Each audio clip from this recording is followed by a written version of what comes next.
বাসায় কাজ করতেছি, তার মধ্যে ভাবলাম একটা বিষয় শেয়ার করি। মূলত আওয়ামী লীগের আমলে মনে প্রাণে চাইতাম যে বেগম জিয়া ক্ষমতায় আসুক।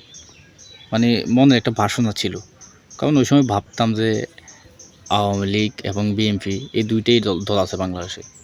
জামায়াতে ইসলামী বা অন্য আনুষঙ্গিক যে এখন অনেকগুলো দল আছে, বিভিন্ন দল, ওইগুলো সম্পর্কে কোনো ধারণা ছিল না, কারণ হাইলাইট তো এই দুই দলে। এবং কি আর জামায়াতে ইসলামীকে ভাবতাম যে বিএনপি, কারণ তারা তো জোটে ছিল। আর বেগম জিয়াও অনেক কট্টরভাবে প্রতিবাদ করতো যখন জামায়াতে ইসলামের লোকদের বিভিন্ন রায়ে দণ্ডিত করছে। এই জন্য ভাবতাম মানে বিএনপি, জামায়াতে ইসলাম বিএনপি। আর ওনাকে স্পেশালি অনেক ভালো লাগতো, কারণ উনি দেশের পক্ষে ছিল, আলেম ওলামাদের পক্ষে ছিল। এই কারণে আমি বেগম জিয়াকে ভালোবাসতাম। ওই সময় জামায়াতে ইসলাম বলতে আমি চিনতাম না, আমি ভাবতাম যে ওই জামায়াতে ইসলামী বিএনপি মানে দুইটাই একই দলের। কিন্তু আমি জুলাইয়ের পরে এসে আমি অনেক বিএনপির অ্যাক্টিভিটির সাথে জড়িত ছিলাম 2018 সালে। কিন্তু 2024 জুলাইয়ের পরে বিএনপি যে নেতাকর্মীদের কার্যক্রম দেখে মানে ওই অ্যাক্টিভিটি থেকে মানে মানুষ তো পরিবর্তনশীল, মানুষের বিবেক আছে, একজন সুস্থ মানুষ ভালো খারাপ দুইটাই জাস্টিফাই করতে পারবে। তো আমি বিবেচনা করলাম যে আসলে এটা কি বেগম জিয়ার দল, বা এরা এভাবে, বেগম জিয়া তো এইভাবে চায় নাই এই দেশটাকে গ্রোথ করার জন্য, কিন্তু তারা এইভাবে চাচ্ছে। এই কারণে মানে আমার পার্সোনালিটি, আমার সোর্স আছে, আমি এই জন্য সোর্স করে আমি যে কোনো একটা পক্ষকে সমর্থন করি বর্তমানে এসে। তো জিয়াউর রহমানও একটা কথা বলেছিল, আমাদের দেশের বাইরে অনেক বন্ধু আছে, কোনো প্রভু নাই। যা বর্তমানে বিএনপি সরকার বাইরের দেশের সাথে, আমাদের বাইরের দেশে বলতে একটা দেশ আছে, তাদেরকে প্রভু মানে। তো আমরা তো এই প্রভু চাই না, জিয়াউর রহমানও চাই নাই, বেগম জিয়াও চাই নাই। আইকনিক লিডার থাকলেই দুইজনে আছে, আমি তাদের সেলুট জানাই।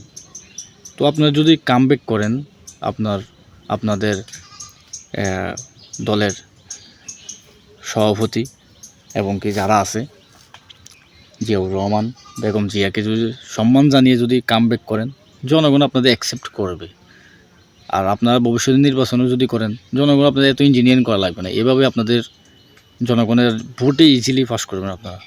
আমিও দিব, কারণ আমরা দেশের পক্ষে কথা বলতে চাই, দেশের পক্ষে কাজ করতে চাই, দেশের কথা চিন্তা করি। সবার আগে দেশ, দলটা পরের কথা। যেই দলই করি না কেন, দেশের জন্য যে কাজ করবে তাদের পক্ষে আমরা কাজ করব, এটাই। তো বেগম জিয়া মারা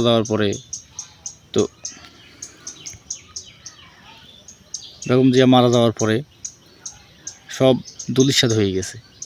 মানে পুরা দলটা যেমন কি এক অবস্থা। যখন আমার একজন মুরব্বী আমাকে বলছে, সে ভাবছে যে আমি বিএনপি করি তখন, জুলাইয়ের পরে। তো আমি বলছি যে আসলে না, আমাকে বলছে, সে কয় বুঝবি বিএনপি দলটা যে কেমন এখন বুঝবি। কারণ মানে হে একজন মুক্তিযোদ্ধাই, মানে আগে থেকেই বলে দিয়েছে যে বিএনপি দল সমর্থন করস, এরা রিক্সা চালক থেকেও ছাতা নেয়। একজন রিক্সা চালক ওই সময় আমলে 20 টাকা 30 টাকা ভাড়া মারতো, ওই 100 টাকা ভাড়া মারতো, এরকম ওদের থেকে 80% নিয়ে নিত, 20% দিয়ে দিত, এরকম কিছু বলছে।